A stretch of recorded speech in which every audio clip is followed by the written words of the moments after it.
नमस्कार दोस्तों, मेरा नाम विजय है। मैं एक शराबी हूँ। आज ईश्वर की कृपा से आप लोगों की संगत के कारण आज मैं शराब के जहरीले गुट से दूर हूँ। एक सुखी समाधानी जीवन जीने का प्रयत्न कर रहा हूँ। सर्वप्रथम मैं लखनऊ फेलोशिप का शुक्रगुजार हूँ और मैं उन्हें धन्यवाद अदा करता हूँ कि उन्होंने मुझे अपने अनुभव रखने का यह मौका दिया। और काफी अच्छा सेशंस इनका चल रहा है। पहले बिग बुक सेशन हुआ था और अभी स्टेप वर्क। एक न्यू कमर्स के लिए स्टेप वर्क क्या होता है, ये बहुत ही इम्पोर्टेंट चीज है। स्टेप पे कैसा चलना है, क्या करना है, ये बहुत कंफ्यूजन हो जाता है मेरे ऐसे नए शराबी के लिए। शुरू के वक्त में जब मैं नया नया जब इधर आया था, एक शराबी को देखो यार, इधर जब नएपन में आता है ना, तो कदम के बारे में उसको जानकारी नहीं होती। लेकिन ये जो थर्ड स्टेप का जो तीसरा जो कदम है ना, वो मेरे जैसे शराबी को इधर रोक के रखता है। उसके पीछे का कारण भी एक है, रोकने के पीछे का। मैं बचपन से क्या हुआ था कि एक अच्छे संस्कृति में पढ़ने की वजह से, पलने की वजह से, घर में पूजा पाठ ये हो तो पिताजी कभी दारू नहीं पीना, माँ अच्छी पूजा पाठ करती थी। तो मुझे वो मेरे संस्कारों में मिला हुआ था और मुझे मेरे बारे में मालूम था कि ईश्वर मुझे कहीं ना कहीं सपोर्ट करता है, मुझे कहीं ना कहीं साथ देता है। लेकिन शराब जब जीवन में आई तो सारी अच्छी चीजें भूल गया आदमी।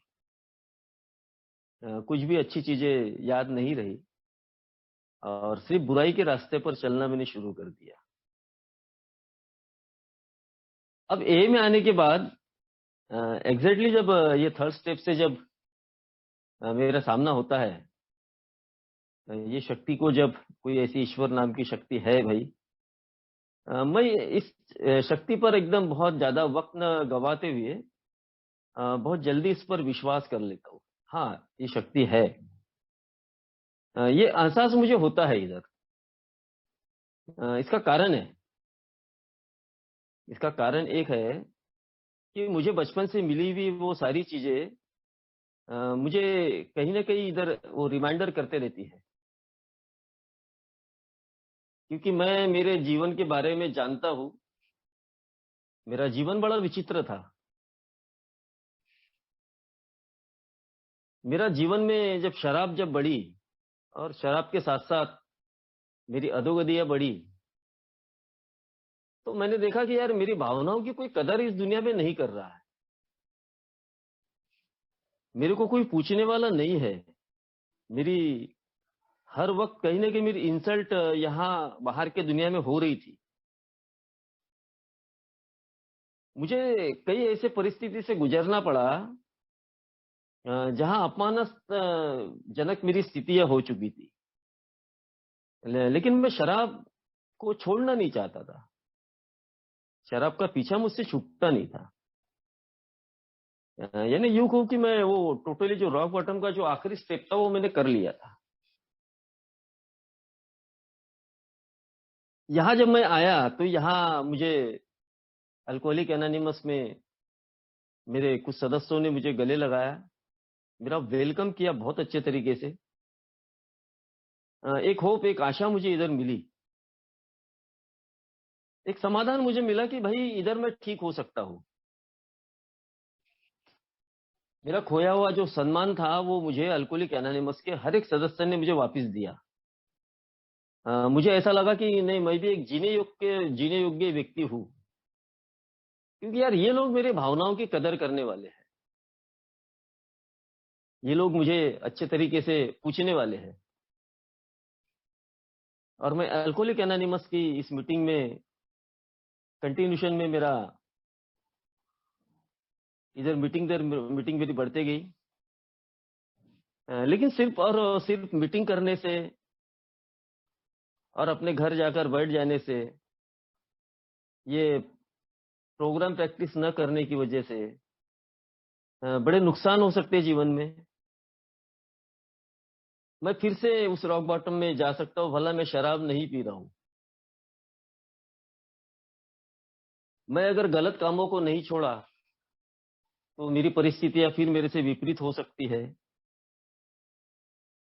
ये सब बातें मैंने इधर सुना था, लेकिन यार मैं उसको कभी इम्प्लीमेंट नहीं करता था। मैं सोचता था ईश्वर है और ईश्वर सारी चीजें अपने आप ठीक कर देगा। लेकिन मैंने देखा कि अपने आप कोई ठीक चीज नहीं होती जब तक कि मैं अपने 2 कदम ना बढ़ाऊं, जब तक कि मैं अपनी समस्याओं को शेयर ना करूं, जब तक कि ए में आने के बाद मैं अपने स्पॉन्सर को ना चुनूं। मैंने ना स्पॉन्सर चुना। ए मीटिंग कर रहा हूँ, घर जा रहा हूँ, कुछ दिन के बाद में वो भी बोरनेस हो गया था, मैं ए मीटिंग्स भी करना बंद कर दिया था। और बहुत सारी डिफेक्ट का पुतला अभी हमने कल के शेयरिंग्स में सुना अनमैनेजेबिलिटी के ऊपर, कि किस तरीके से एक शराबी अपने जीवन में अपनी अस्त व्यस्तता अपने हाथों से करता है।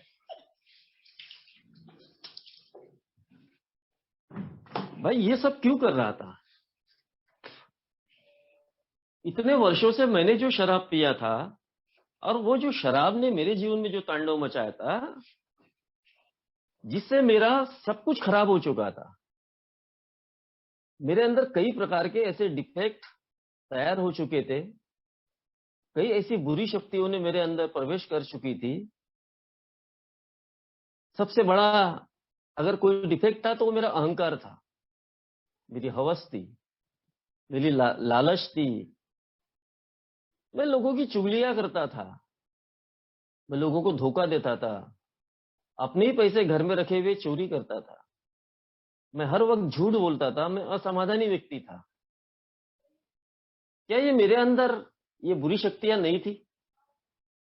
हाँ यार, ये बिल्कुल मेरे अंदर ये बुरी शक्तियां थी। और कल जो हमने सुना वो जो अनमैनेजेबिलिटी की बात, वो परफेक्शन था, एकदम परफेक्ट था। कि हाँ यार, मैं एक अस्त व्यस्त व्यक्ति था, और अगर मैंने इस प्रोग्राम को प्रैक्टिस नहीं किया, अगर मैं इन 12 कदमों पर नहीं चला, तो निश्चित तौर पर मेरी अस्तव्यस्तता बरकरार ऐसी ही रह सकती है। इसका जीता जागता उदाहरण मैं हूं। मैं पैसे की बढ़ती हुई या मेरे जरूरत की चीजों को बढ़ावा देने के लिए, या मुझे ग्रैंडोर सिटी मेरे अंदर आने जो थी मेरे अंदर, उसको मैं पूरा करने के लिए, या मेरी इच्छाओं को पूरा करने के लिए, मैं अपने जीवन को अपने तरीके से चलाने का एकमात्र प्रयत्न करता था। और शुरू के 3 साल मैंने वही किया। मेरे को किन चीजों की जरूरत है, किन चीजों की आवश्यकता है, वो सारी आवश्यकताएं मैं अपने हिसाब से, अपने तरीके से अपने जीवन को चलाने का मैं प्रयत्न कर। और मैं ये चलते चलते चलते चलते मैं देखा कि शायद मेरा अल्कोहलिज्म में जितना रॉक बॉटम नहीं हुआ था, शायद मैं अल्कोहलिज्म में जितना नीचे नहीं झुका था, अल्कोहलिक एनोनिमस में आने के बाद जब मैंने इन कदमों की ओर नहीं देखा, और जब मैंने ईश्वर की संकल्पना को नहीं माना, और सिर्फ अपनी मनमर्जी से अपने जीवन को चलाने का प्रयत्न किया, तो इसके परिणाम मेरे जीवन में विपरीत हुए। इसकी परेशानियां मुझे बहुत भुगतना पड़ा। मैं एक एक पाई पाई के लिए मोहताज हो गया। मेरा घर बिक गया, रास्ते पे आ गया, परिवार को लेके कर्जे दुनिया भरे के हो गए। और तब मेरी आंख खुली, मैं बोला यार काहे का ईश्वर है? ईश्वर होता तो ये सब चीजें मेरे साथ में करता था? नहीं नहीं नहीं, ये गलत बोलते यार, कोई ईश्वर वगैरह नहीं है, ऐसा नहीं है। परिवार के हर वक्त ताने सुनना, जहाँ काम धंधा करता हूँ वहां काम नहीं, ऑफिस में कोई काम करने की इच्छा नहीं होना, अपने दिशा से भटक जाना, अपने द्वारा किए गए फैसलों पर कायम नहीं रहना, बहुत डिस्टर्बेंस माइंड, डिप्रेशन में जाना, यानी इतने सारे प्रॉब्लम्स मेरे जीवन में आ चुके थे। भाई ये प्रॉब्लम्स क्यों आए थे? सिर्फ शुरू के वक्त में ईश्वर की संकल्पना को मानकर उसको अगर मैंने काम करने नहीं दिया, तो क्या ये मेरे जीवन में हो सकता है? एग्जैक्ट। क्योंकि मैं अनमैनेजेबल हूं इस बात की, जब मैंने स्वीकृति दिया हूं तो मैं अपने जीवन को किस तरीके से चला सकता हूं? भाई मैं तो एक मानसिक बीमारी का रोगी हूं। मेरी मन, मस्तिष्क, मेरा शरीर पूरी तरीके से जकड़ा हुआ है। इतने वर्ष मैंने जो शराब पिया, अब इतने वर्ष शराब पीने के कारण मेरी परिस्थितियां कठिन परिस्थिति में जाकर पहुंच चुकी है, और इतने वर्षों में मेरे ऊपर कई प्रकार की कठिन परिस्थितियां आ चुकी थी। अब मैं ए में आकर अगर सोबर हो गया, अगर मैं ये प्रैक्टिस नहीं करूंगा ये प्रोग्राम को या इन कदमों को, तो मेरे जीवन में इसी तरीके से विपरीत परिस्थितियां आने वाली है। ये बात पक्की है। मैं ये समझ रहा था कि पैसा, ये घर की ऐशो आराम, प्रॉपर्टीज, ये सब जो चीजें मुझे मिल रही है ये मेरे ईश्वर की कृपा है। बल्कि नहीं यार, ये मेरे ईश्वर की कृपा नहीं थी। ये मेरा ईश्वर का मेरे लिए कोई योजना भी नहीं थी, क्योंकि मैं तो मेरे जीवन को अपने तरीके से, अपने ढंग से चलाना जानता था।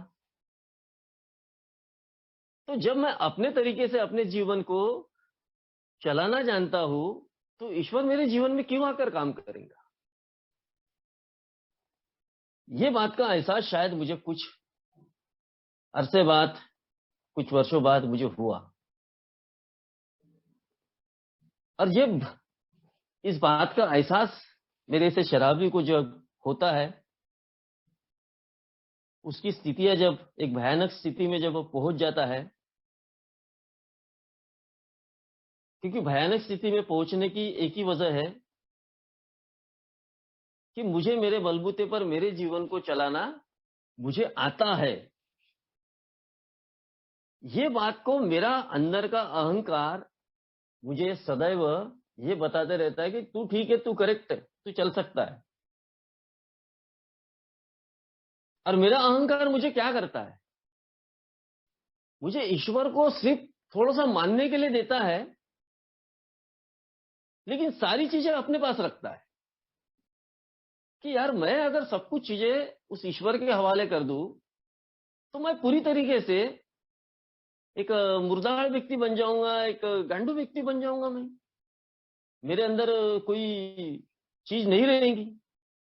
अब ये जो आधे फसाना, आधा सच और आधा जो झूठ है, जो ऐसी जीवन में जब मैं जुड़ते रहता हूं, तो यार मेरे को बड़ी अंदर से परेशानियां होती है। फिर जब मैं ईश्वर को नहीं मान रहा हूं, मैं इस कदम को जब नहीं स्वीकार कर रहा हूं, ऊपरी तौर पर अपने आप में ये मान रहा हूं कि हाँ हाँ ईश्वर है, ईश्वर मेरी सब कुछ ठीक कर देगा, तो ये मुझे पूर्णतः मुझे फायदा नहीं होने वाला। ये बात का एहसास मुझे हुआ है अल्कोहलिक एनोनिमस में, क्योंकि मैंने देखा कि मेरे अंदर की ग्रैंडोसिटी मेरे अंदर के लालच को बढ़ाती है, और मेरी लालच मुझे झूठ बोलना सिखाती है। मैंने देखा हो कि मेरी लालच मुझे दूसरों का गला काटने के लिए मुझे तत्पर तैयार रहती है। मेरी लालच मुझे सदैव असमाधानी रखती है। मुझे चोरी करने का अवसर मुझे ये लालच की वजह से मिलता है।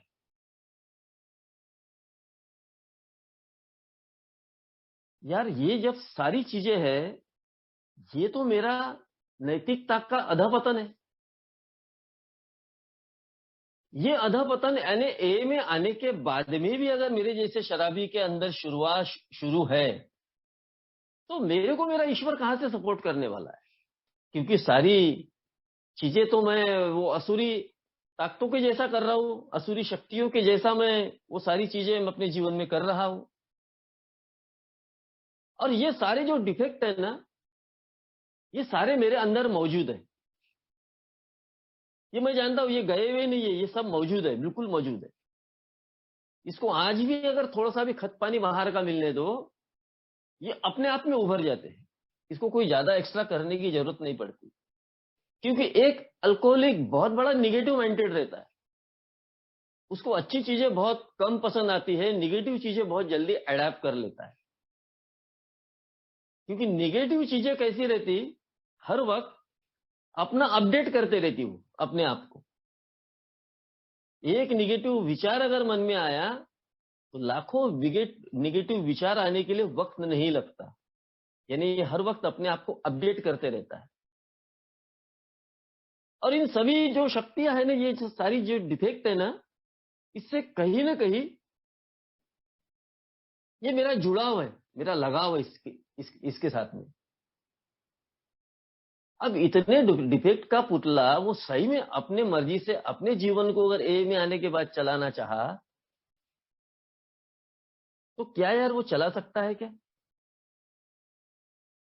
एक प्रश्नार्थक चिन्ह मेरे जैसे शराबी के सामने उस वक्त लगा था, जब मेरी अवस्था खराब हो चुकी थी, जब मैं कौड़ी कौड़ी के लिए मोहताज हो चुका था, जब मेरे पास में सुसाइड का रास्ता था। मेरे को ऐसा लग रहा था कि मैंने मर जाना चाहिए। मेरे को ऐसा लगता था कि दुनिया में अब कोई सहारा नहीं है मेरे लिए बचा।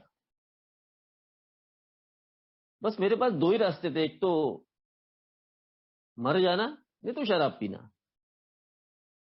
शराब पीना भी मेरे लिए मौत से बढ़कर नहीं था, क्योंकि मैं मेरी शराब पीना जानता था कि मेरी शराब मेरे अंदर अगर गई तो मेरे कितने नुकसान करेंगी, वो मैं जानता था। यार धीरे धीरे क्यों ना हो, इस बात को स्वीकार करना पड़ा बड़ी नम्रता पूर्वक कि नहीं यार, मैं मेरी दिशाओं को गलत तरीके से लेकर जा रहा था। इसको अगर मेरे को सही में एक अच्छे तरीके से अच्छे दिशा की ओर चलना है, अगर मेरे जीवन में सही में वो सुख की परिभाषा अगर मुझे भोगना है, मुझे अच्छे तरीके से चलना है, तो मुझे इस भटकते हुए रास्ते से भटक कर अपने सही रास्ते का चुनाव मैंने करना बहुत जरूरी है। अब सही रास्ते का चुनाव, जब ये दिशाएं मेरे ये बात मेरे अंदर जब आई, तो मेरी भयानक स्थितियां मेरे सामने नजर आई मेरे को, कि मैं किन किन स्थितियों से बचा हूं, किन किन स्थितियों से मैं यहां पर लड़कर आया हूं। और यहां लड़कर आने के बावजूद भी मैं यार इस प्रोग्राम को मान नहीं रहा हूं, इन कदमों को मान नहीं रहा हूं। मेरे जैसा मूर्ख और पागल व्यक्ति नहीं है। जबकि साला दुनिया में लोग अच्छे तरीके से सोबर रह के, कई लाखों लोग इस कदमों पर मेरे से पहले आए हुए लोग इन कदमों पर चलकर ईश्वर की दया से अपने जीवन में प्रगतिशील प्राप्त कर रहे हैं। और मैं एक ऐसा अभागा व्यक्ति हूं कि मैं उस चीजों को मान नहीं रहा हूं। ये बात का एहसास मुझे शायद उन 3 वर्षों के बाद में हुआ। और मुझे ऐसा एहसास होने के बाद में लगा कि नहीं, मैंने अपने जीवन को, जिसको मैं अपने समझ का ईश्वर मानता हूं, मैंने अपनी इच्छाओं को और अपने जीवन को उस शक्ति के हवाले मैंने करने का निर्णय लेना बहुत जरूरी। क्योंकि जब तक कि मैं ऐसा नहीं करूंगा ना, तब तक कि मेरा जीवन बहुत प्रॉब्लमेटिक चलने वाला है। क्योंकि मेरी समस्याओं को मैं स्वयं ठीक नहीं कर सकता। ये बात की स्वीकृति मैंने पूरी नम्रता पूर्वक जब देने के बाद में मुझे इसका एहसास हुआ कि नहीं, मैं मेरे तरीके से मेरे जीवन को अगर चलाने का प्रयत्न अगर करता हूं, तो मैं कई प्रकार के रोड़े अपने जीवन में पैदा करने वाला हूं, कई प्रकार की भयानक स्थितियां अपने जीवन में पैदा करने वाला हूं। इस बात का एहसास मुझे हुआ।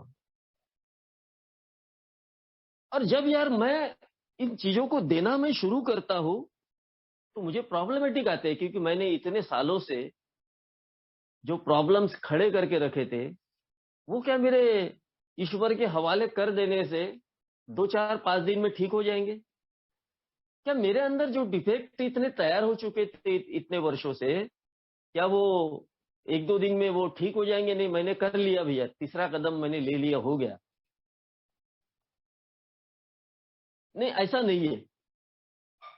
ये बात स्पॉन्सर के साथ में बैठकर, जो व्यक्ति मेरे से पहले ए में आया हुआ है उसके साथ में बैठकर मैंने इस विषय में बहुत बड़ा गहन डिस्कशन करना जरूरी है। सिर्फ ईश्वर को मान लेने से ये बात प्रूव नहीं होती कि भाई मैंने आप सब कुछ पा लिया। अल्कोहलिक एनोनिमस ने मेरे को चॉइस दिया, फ्रीडम दिया है। कई बार ऐसा होता है कि अल्कोहलिक एनोनिमस में आस्तिक और नास्तिक दोनों टाइप के, कई बार ईश्वर का नाम लेते ही लोग भाग जाते हैं। बोले काय का ईश्वर है, कोई ईश्वर नहीं। बहुत चिड़िल है, बहुत अंदर से चिड़ कर रहे थे यार लोग, क्योंकि वो इतने अल्कोहलिज्म में डीप में जाते हैं कुछ कुछ लोग कि उनको बहुत वो नाम से नफरत हो जाती है। ए में कितना अच्छा फ्रीडम दिया गया है कि भाई आपके समझ का ईश्वर आप किसको भी मानो, राम को मानो, रहीम को मानो, अल्लाह को मानो, जिसको मानना है उसको मानो, पर मानो तो यार। क्योंकि कोई तो ऐसी शक्ति है ना, परम शक्ति, कि जो तुम्हारे जीवन में काम कर रही है, उसको काम करने दो, उसको सौंपने का निर्णय तो लो। ये छोटी सी बात समझने के लिए मेरे को 3 साल लग गए।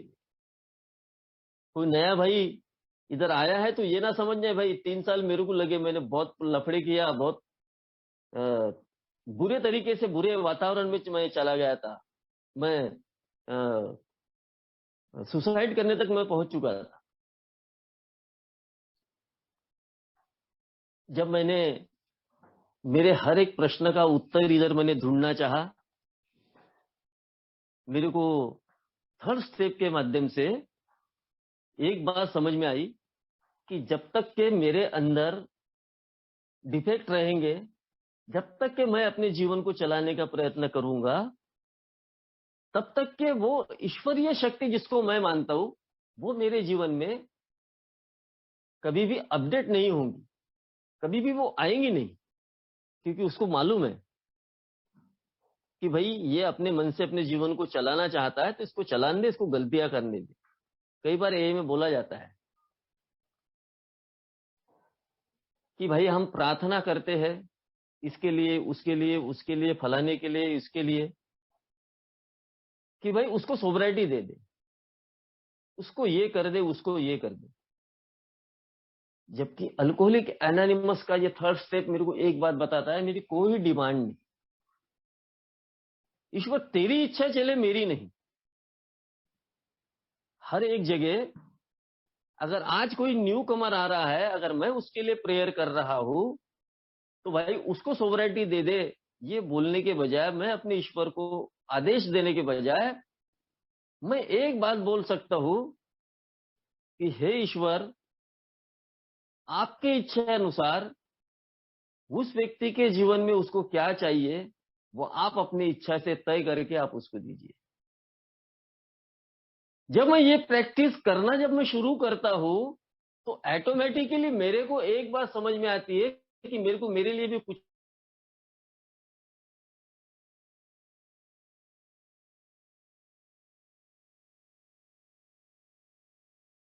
नहीं मांगना। मेरी बातें हुआ प्रोजेक्ट करता था अपने ईश्वर के सामने कि मुझे फलाना ये होना, फलाना बंगला होना, ये बहुत सारी चीजें मेरे को प्रार्थना के माध्यम से मैं मांगता था। लेकिन यार जब मैंने ईश्वर के सामने अपने मन और जीवन को सौंपने का जब मैंने निर्णय लिया तो मेरे को यहां बताया गया कि भाई इन सब चीजों को मांगने की जरूरत नहीं है। One day at A time का बेस है। एक दिन के हिसाब से प्राइमरी पर्पस में अपने ईश्वर से सिर्फ इतना मांगे कि आज के दिन मेरे मन और जीवन को आप कितने अच्छे तरीके से संभालना चाहते हो, आप संभालिए ईश्वर। जब मैं ये समर्पण की भावना मेरे अंदर जब आती है, जब मैं ये निर्णय पर जब पहुंचता हूं, तो निश्चित रूप से धीरे धीरे मेरे जीवन में कुछ तो बदलाव आना शुरू होता है। जो डर में मैं जी रहा था, वो डर मुझसे हटना कहीं ना कहीं शुरू होते हैं। मेरे को हर एक प्रश्न का उत्तर धीरे धीरे कहीं ना कहीं मुझे मिलते रहता है, क्योंकि अब मुझे यह यकीन होना शुरू हो जाता है कि कोई तो ऐसा सहारा है जो मेरे जीवन में काम करने के लिए इच्छुक है। क्योंकि मैं अंधेर नगरी से आया हुआ व्यक्ति हूं, और मेरी जो रोशनाई है, ये मेरा ईश्वर मेरे जीवन में करने वाला है, ये बात के विश्वास तक मैं पहुंच जाता हूं। क्लीन हाउस की बात अल्कोहलिक एनोनिमस में बोला गया है। जब तक कि एक शराबी अपना अंदर से पूरा क्लीन हाउस, पूरा व्हाइट अंदर से जब ये नहीं होगा, तब तक कि उसके अंदर वो विश्वास की कमी रहेगी, और अधिक मजबूतता उसके अंदर नहीं आएगी, बिल्कुल नहीं आएगी। मेरे को अंदर से पूरी तरीके से क्लीन होना बहुत जरूरी है। नहीं तो मेरे मन में अगर दूसरों के प्रति ईर्ष्या है, मैं दूसरों की आज भी गॉसिप कर रहा हूं, आज भी लालच का फंदा अगर मेरे साथ में चल रहा है, मैं चोरी कर रहा हूं, झूठ बोल रहा हूं, तो यार मेरा क्लीन हाउस कहां से होगा? कहां से मेरे अंदर वो विश्वास प्राप्त होगा कि वो ईश्वर मेरे जीवन में सब कुछ ठीक करने वाला है? बिल्कुल नहीं होगा।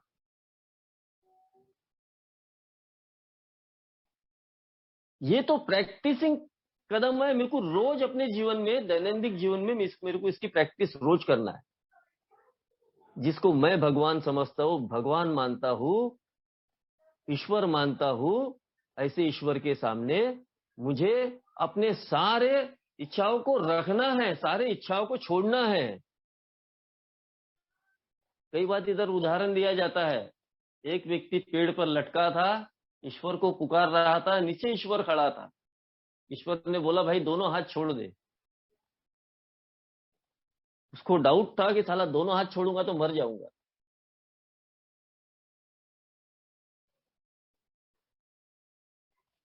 आखिरकार ईश्वर बोलता छोड़ दे, तुझे मेरे पे भरोसा करना पड़ेगा। नहीं छोड़ता, ईश्वर वहां से चले जाता है। छोड़ता तो नीचे गिरकर मर जाता है, हाथ छूटते तो। यही तो मेरे को तीसरा कदम बोलता है कि भाई जब मैं ए में आया हूं, मेरी इतने सारे लफड़े, इतने सारे प्रॉब्लम्स है, तो मैं उस पर भरोसा तो करूं, उस पर अपने जीवन को सौंपने का निर्णय तो कर लूं। तो मेरे को मेरे पुराने जो भूतकाल है, मेरे को याद आते हैं, आराम से याद आते हैं कि मैं कैसे कैसे परिस्थिति से, हर एक अल्कोहलिक अपने आप में एक रिसर्च करेगा ना, तो उसको उसके डिफेक्ट और उसकी सारी चीजें वो याद आती है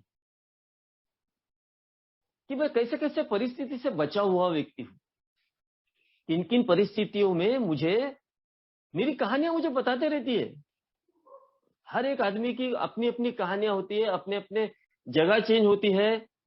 हर एक एक्सीडेंट का मामला बोलो, नौकरी का मामला बोलो, या कोई भी पारिवारिक मामला बोलो, हर एक मामले, तो मैं छानबीन अगर मैं जब करता हूं, तो मेरे को समझ में आता है यार कि मैं, मेरा खुद का उदाहरण है कि मेरे बड़े बड़े एक्सीडेंट हुए। मेरे दोस्त, आजू बाजू वाले, एक दो लोग मर गए उसमें, मैं भी मर गया करके छोड़ दिया था। लेकिन गेस्ट ऑफ गॉड की मेरे को बचा के लाया वहां से। मैं जब वहां से निकला तो मुझे एक पानी पिलाने वाली बाई मिली, जबकि मेरा एक हाथ अगर छोड़ू तो हाथ से ब्लड बहता था। मुझे वो बाई ने पानी पिलाया। मैं आज एहसास कर सकता हूँ उस बात का कि वो मेरे पर ईश्वर की कृपा थी कि बाई मुझे पहले। आगे गया तो मुझे एक साइकिल वाला दिखा, उसने मुझे वहां से कुछ दूरी तक लेकर गया अपने साइकिल पर। मैं इस बात का आज एहसास कर सकता हूँ कि वो साइकिल वाला कहीं ईश्वर की मेरे ऊपर एक कृपा थी। बाद में मुझे वो गाड़ी वाला मिला, जिसने मुझे वहां से उठाकर नागपुर लाया और मेरे हाथ को टोटली तरीके से बांध कर मेरे नसों को जाम कर दिया पूरा, ताकि ब्लड ना बहे। वो ईश्वरीय कृपा थी मेरे पर। मेरी परिस्थितियां जब खराब हो चुकी थी, खाने खाने के वांदे थे, ऐसे परिस्थिति में 2 वक्त की रोटी मुझे मिलना, ये मेरे पर ईश्वर की कृपा थी। बुरी अवस्था में भी लोगों का साथ मिलना, ये मेरे पर ईश्वर की कृपा थी।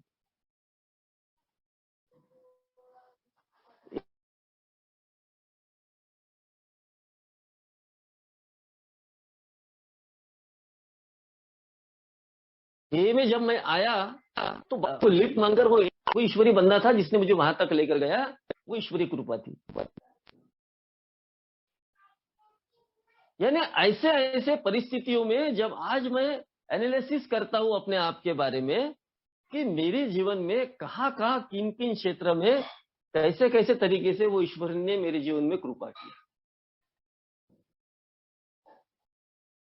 यानी मेरे जैसा जो अनमैनेजेबल व्यक्ति है, उस व्यक्ति के जीवन में जो अपने लाइफ को ठीक तरीके से नहीं चला पा रहा था, उसके जीवन में किसी शक्ति का काम करना कितना जरूरी है, ये मेरे अपने उदाहरण मुझे बहुत अच्छे तरीके से मुझे बताते हैं। बशर्ते मैंने मानने के लिए कितना तैयार हुआ।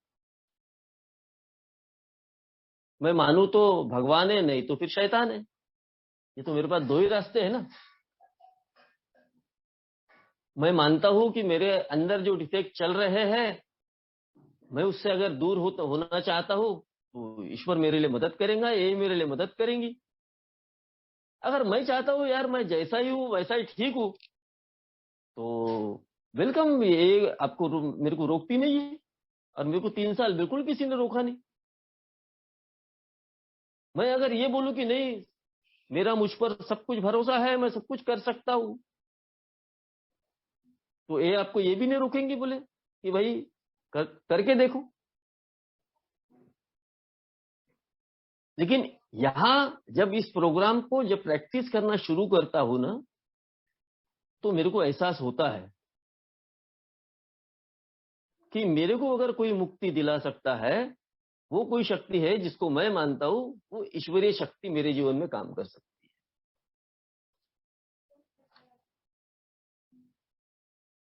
और ये सब मानने के लिए मेरे को अंदर से नम्रता आना बहुत जरूरी। जब तक कि मेरे अंदर नम्रता नहीं आएंगी ना पाने के लिए,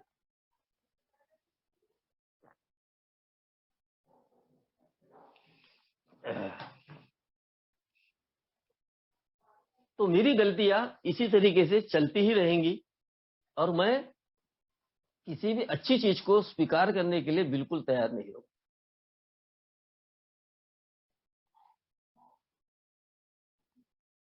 अब धीरे धीरे ए में 3 साल के बाद में सारी चीजों का विस्तार पूर्वक हर एक चीज को देखना चाहा, हर एक चीज को महसूस करना चाहा, तो कहीं ना कहीं प्रेयर के माध्यम से बोलो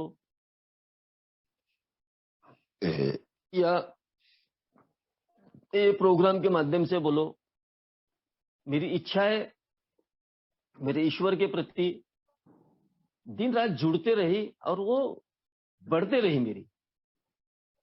और मैं हर एक चीज कहीं ना कहीं प्रेयर के माध्यम से, जिस तरीके से मैं शेयरिंग्स करता हूं, हम लोग जो शेयरिंग्स करते हैं, वो शेयरिंग के माध्यम से, वो उसके माध्यम से ईश्वर के साथ में कहीं तो भी बातचीत करना मैंने शुरू किया।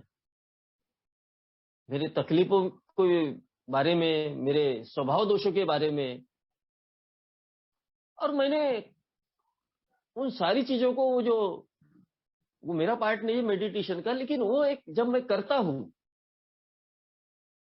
तो एक तरीके से कहीं तो भी मैं अपने जीवन को उस दिशा में लेकर चलने की एक सक्षमता में रहता हूं कि भाई अब मेरे जो भी काम बिगड़े हुए हैं, जो भी मेरे प्रॉब्लम्स है, वो शिफ्टिंग हो रहे ईश्वर की उस इच्छाओं के ऊपर।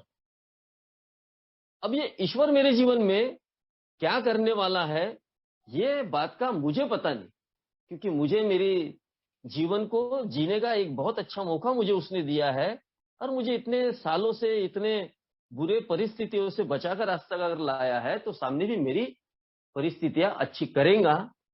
ये बात का एहसास मुझे इस प्रेयर के माध्यम से ईश्वर के सामने जब मेडिटेट करता हूं, तो मुझे ये समझ में आता है। और धीरे धीरे क्यों ना हो, मेरी एक एक समस्या का हल इधर कहीं ना कहीं निकलते रहता है। मैंने देखा मेरे एक एक समस्या का हल मेरा निकलते गया। मैं प्रेयर का माध्यम चुनता हूं, और आगे आगे जैसा बढ़ता हूं, तो मैंने देखा कि मेरे बच्चे पढ़ाई कर रहे थे।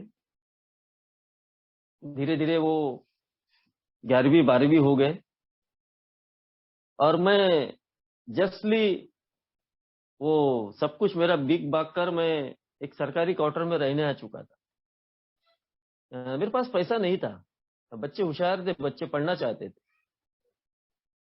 अब मैं ये प्रैक्टिसिंग थर्ड स्टेप में आ चुका था कि मैं इसकी प्रैक्टिस मेरे जीवन में कंटिन्यूशन में चल रही थी, कि जो जैसी परिस्थिति है वो ईश्वर के हवाले करो, ईश्वर जो भी है वो मेरा ठीक करने वाला है। इस बात का एहसास मुझे अंदर से लग रहा था कि ईश्वर मेरी समस्याओं का समाधान करेगा।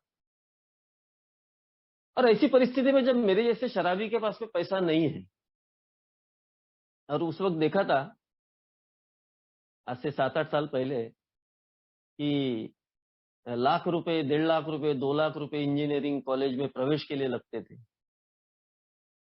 बड़ा मुश्किल सफर था मेरे जीवन का वो कर पाना मेरे लिए। और मैं यहाँ से अपना टेंशन मुक्त का वो मेरा सबसे पहला स्टेप है, वो थर्ड स्टेप का सबसे बड़ी प्रैक्टिस करने का मेरे बच्चों के वक्त, कि हे ईश्वर तेरी इच्छा। मेरी इच्छा तो ये है भाई कि मैं अपने बच्चों का ना पालन पोषण ढंग से कर सकता हूं, ना ही तो उनका एजुकेशन एजुकेशन कर सकता हूं।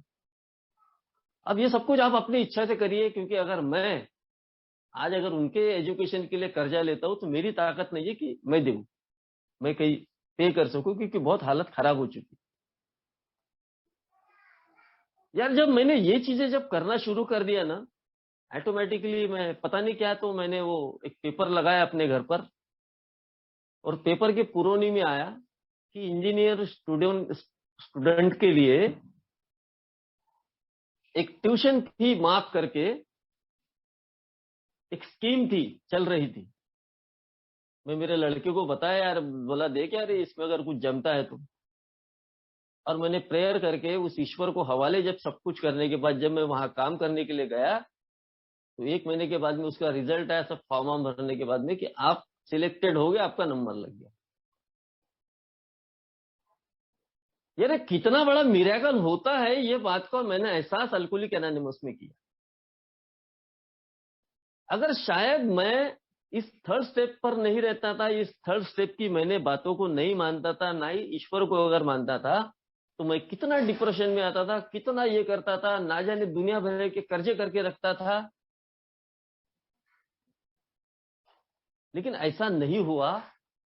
मैंने हंसते हंसते ही उसका एजुकेशन 5 साल का 4 साल का कैसा निकला पता नहीं चला। सिर्फ साल के मेरे को 5,000 रुपए खर्च आते थे। यानी जो साल का आदमी लाखों रुपए लगने वाला, उसको सिर्फ 5,000 रुपए साल के आ रहे खर्च। ये वंडरफुल मिला कर मेरे जीवन में। ये ऐसा एक नहीं, ऐसे कई हुए, जिसको मैं आज बोलता हूं ना कि यार वो ईश्वर की कृपा तो थी, वो ईश्वर की इच्छा तो थी जो वो कर रहा था।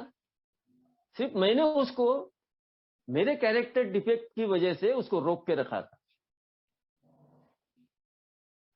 मेरी परिस्थितियां खराब थी, ए में आने के बावजूद भी जो भी मेरे को पेमेंट आता था, वो सारा का सारा पेमेंट मैं साहूकारों को, बैच को, बैंक को, इधर उधर सब बांट देता था। हाथ में डप्पू कुछ नहीं बचता था। मेरी मम्मी थी, उसको पेंशन मिलती थी, वो सब कुछ चलाती थी मेरा घर। मैं एक ही सेवा में था,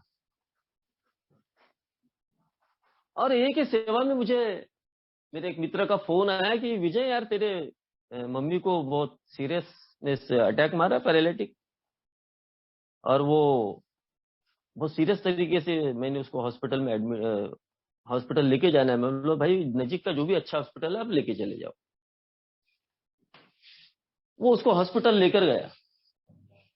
मैं ए सर्विस में उस वक्त काम कर रहा था। मैंने गॉड से प्रार्थना की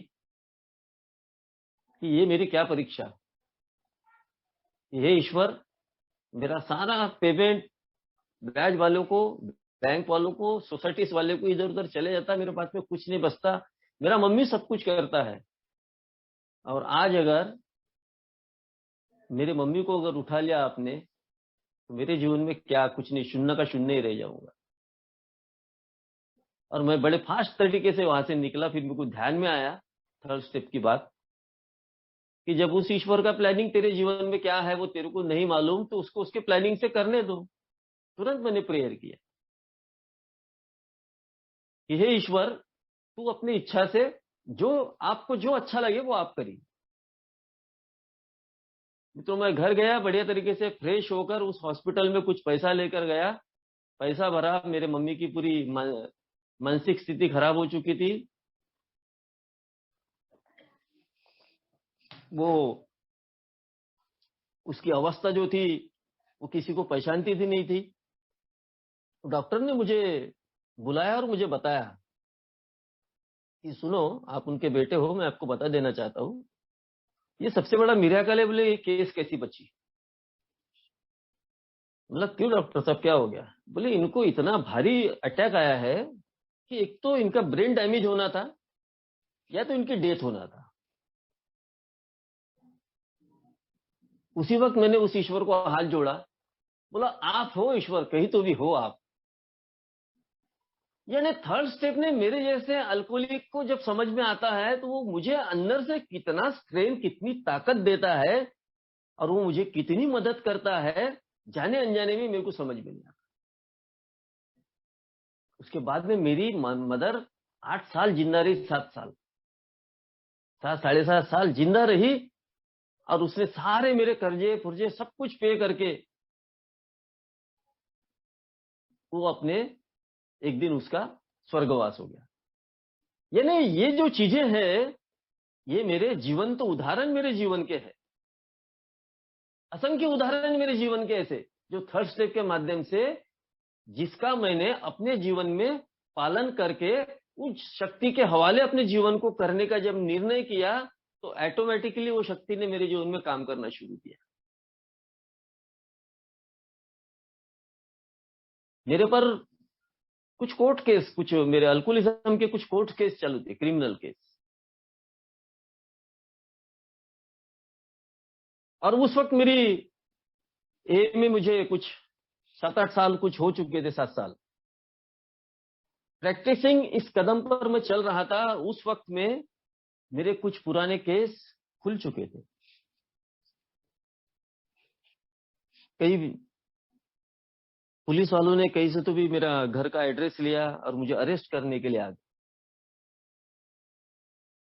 मैं बहुत, दिवाली का परेड, और मैं बहुत घबराहट में, और मैं घबरा गया। ऐसे परिस्थिति में मेरे को ये थर्ड स्टेप ने बहुत बड़ी सहायता, बहुत बड़ी मदद किया, बहुत बड़ी मदद किया। मैं उस वक्त अपने ईश्वर को एक ही हाथ जोड़कर बोला कि ईश्वर आपकी इच्छा, जो भी होगा, मैंने तो पुराने कर्म कांड कर चुका हूं, वो आज ही नहीं कल तो खुलना ही था। लेकिन आपने अपनी इच्छा के अनुसार आज इस चीज को अगर लाया है, तो जरूर इसका समाधान आपने ढूंढा होगा। और मैं अपने प्रयत्न में लग गया। मित्रों, मैं कैसा उस रात को पुलिस की नजरों से बचा, ग्रेस ऑफ गॉड।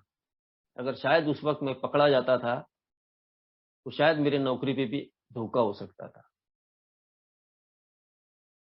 और वो केस कैसी 2-4 महीने में किस तरीके से, ना कोई गवाह, ना कुछ आया, और कैसे क्या वो ये हो गया, सलट गई, ये मुझे पता ही नहीं चला।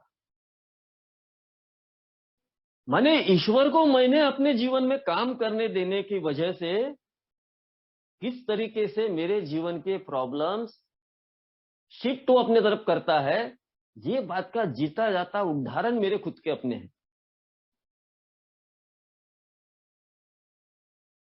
यानी मेरे को सिर्फ मेरे अंदर के विश्वास को बढ़ाकर जब मैंने उस ईश्वर के हवाले अपने जीवन को करना चाहा, तो ऑटोमेटिकली मेरे जीवन में ये बेनिफिट्स, ये फायदे होना शुरू होता है। कई बार मैंने देखा हूं, मेरे